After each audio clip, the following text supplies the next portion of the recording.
గమణి వారి కుమార్తె అపరంజిత వీరు మేడ్పాడు నుంచి ఇక్కడ పాల్కొల్ తైలాభిషేకానికి వచ్చారు. తనకి వివాహం జరిగిన తర్వాత మొదటి 2 సంవత్సరాల్లో ఒకసారి మూడో నెల అబార్షన్ అయిపోయింది తనకి.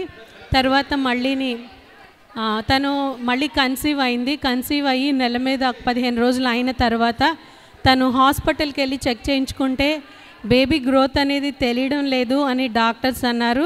వారు హాస్పిటల్కి వెళ్ళినప్పుడు ఆ హాస్పిటల్లో నర్సు వారికి ఇలాగా పాల్కొల్లో తైలాభిషేకం జరుగుతుంది, దైవజనులు ఇసాకయ్య గారు ప్రార్థన చేస్తే దేవుడు గర్భఫలాలను ఇస్తున్నారు, మీరు ఒకసారి అక్కడికి వెళ్ళండి అని వీరు చెక్ చేయించుకోవడానికి వెళ్ళిన హాస్పిటల్లో నర్సు వీళ్ళకి చెప్పడం జరిగింది. చెప్పినప్పుడు వారు ఇక్కడ తైలాభిషేకానికి వచ్చారు. తైలాభిషేకానికి వచ్చి దైవజనులకి ఇలా చెప్పి ప్రార్థన చేయించుకుంటే దేవుడు ఇస్తాడు ఈసారి గర్భఫలాన్ని అని దైవజనులు ప్రార్థన చేసిన తర్వాత ఒక నెలకి మళ్ళీ వారు చెకప్ చేయించుకోవడానికి వెళ్తే బేబీ గ్రోత్ అంతా బాగుంది అని డాక్టర్ చెప్పారు.